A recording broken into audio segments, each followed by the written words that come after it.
Ganun ba, kuya? Sige, okay lang. Naiintindihan ko. Kahit ayoko, siguro papahintuin ko na lang muna si Vince sa pag-aaral. Hindi ko kasi talaga kaya eh.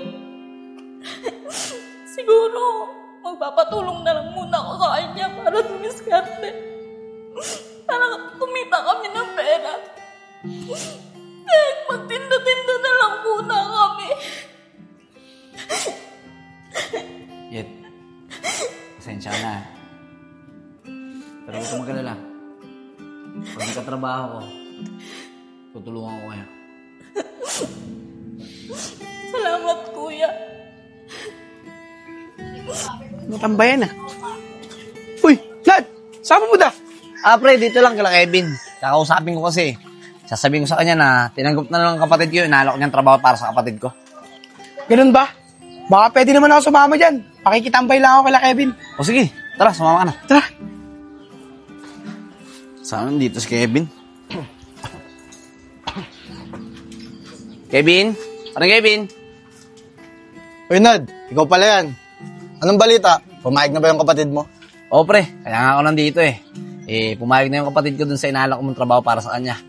Tol, itatanong ko lang sana kung kailan ba siya pwede magsimula. Sa Lunes, pwede na siya magsimula. Pero sa Linggo, ihatid ko muna siya sa bahay ng pinsan ko. Sabi na lang din sa kapatid mo. O sige pre, maraming salamat ah. Kailangan talaga ng trabaho ng kapatid ko eh. O paano? Uwi na ako ah, para masabihan ko na rin yung kapatid ko. Sige, Nad, ingat ka. Tara Nico. Ay, hindi Nad. Dito muna ako kala Kevin. Tatambay muna ako. O sige, ikaw bahala. Kevin, dyan muna kayo. Yeah. Tara, Nico, pasok ka. Vince, anak, nakapagluto na ako. Kakain ka na ba? Kaya ako, Nay. Busog pa ako.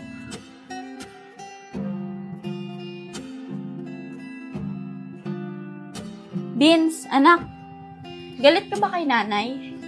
Hindi po, Nay. Nak, payagan mo na kasi akong magtrabaho. Para sa'yo din naman yun eh, para makapag-aral ka na. Tsaka para mabili ko yung bagong cellphone na gusto mo para sa birthday mo. Di ba gusto mo ng bagong cellphone? Nay, di po kasi ako sanay nang hindi po kita kasama eh. Tsaka wala pong mag-aalaga sa akin kapag umalis po kayo. Nak, kung tungkol naman dyan sa sinasabi mo, nakausap ko na yung Tito Enad mo. Siya yung mag-aalaga sa'yo. At dito siya titira sa bahay, kasama mo. Kaya nak, sana payagan mo na ako. Para sa kinabukasan mo rin naman tong gagawin ko eh. Nay, baka po pag pumayag ako na magtrabaho ka dun, baka hindi niyo na po ako uwian. Nak, di mangyayari yon. Ito mapapangako ko sa'yo. Kada katapusan ng buwan, uuwi ako para makasama ka. Tsaka, huwag kang mag-alala. Pag nakaipon na ako ng malaking pera, aalis na ako sa trabahong yon para magkasama na ulit tayo. Sige po, Nay. Mapayag na po ako. Nay, pangako niyo po sa akin yun ah. Kada katapusan po ng buwan, uuwi po kayo dito. Tsaka pag nakaipon na po kayo, titigil na po kayo sa trabaho para magkasama na po ulit tayo. Pangako niyo po yan, Nay ah. Oo, anak. Pangako yan. Salamat kasi pumayag ka na. Lagi mong tatandaan, anak.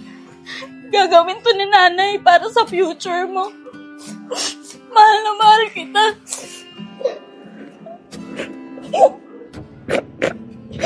Tol, ulit. Oh, wrong time yung dating ko ah. Kung nagkakadrabahan pa kayo mag-ina. Hindi, kuya. Nag-usap lang kami ni Vince tungkol dun sa trabahong papasukan ko. Ganun ba, Tol?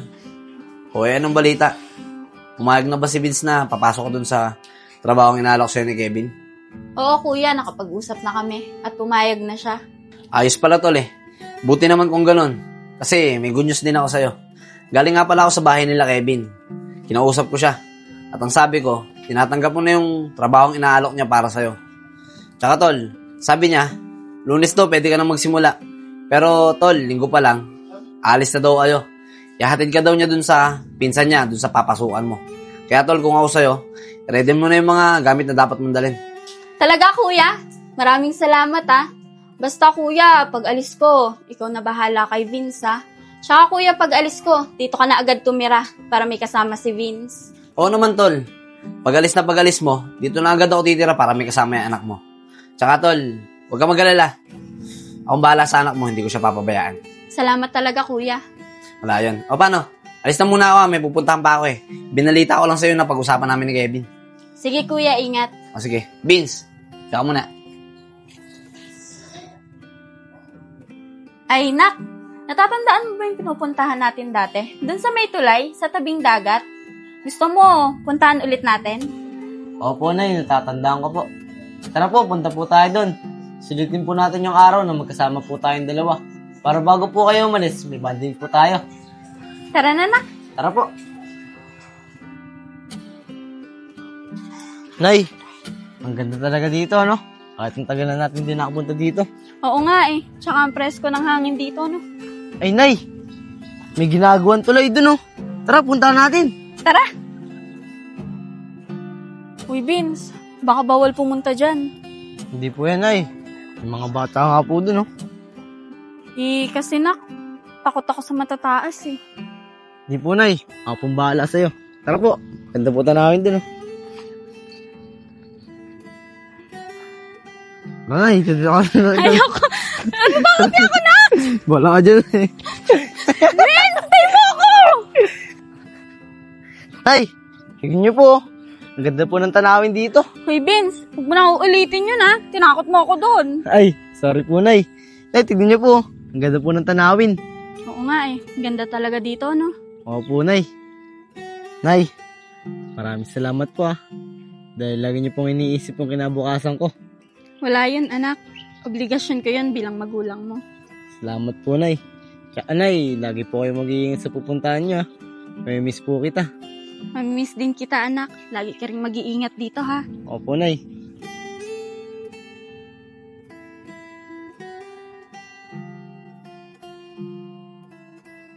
Ano, Nad? Na-ready na ba yung kapatid mo? Oo pre, kanina pa nga nag-aantay yun eh. Tsaka kaya nga kita pinuntahan sa inyo kasi ang akala ko hindi kayo tutuloy. Pasensya na, Nad, ah. May ginawa pa kasi ako sa bahay. Tsaka maganda na rin yung bumiyahe kami ng gantong paggabi para iwas traffic kami. Sa bagay pre, tama ka. O paano, tara? Nag-aantay na yung kapatid ko dun eh. Tara, Nad, tara. Nak, mag-iingat ka dito, ha? Hayaan mo, pag nakapasok na ako doon, babali agad ako. Para mapadala ko kay Tito Enad mo, para mapa-enroll ka niya agad. Nay, huwag ka na kaya tumuloy. Nak, di ba napag-usapan na natin to? Kailangan natin to eh, para makapag-aral ka. Nak, huwag ka na umiyak, babalik naman si nanay. Tol? Eh tol, andito na si Kevin, alis na daw kayo. Nak, dito na kami, ah. Nay, huwag ka na po umalis, Nay. Vince, sama na yung nanay mo. Kailangan niya magtrabaho para sa inyo, para sa pag-aaral mo. Nay, huwag ka na po umalis. Nay. Nak, tama na! Kailangan kong umalis! Para sa'yo din naman kung gagawin ko eh! Tama ang nanay mo, Vince, pabayaan mo na siya. Mag-iingat ka dito, ah, kuya! Sige tol, Ikaw na bahala sa anak ko! sige tol, ako na bahala.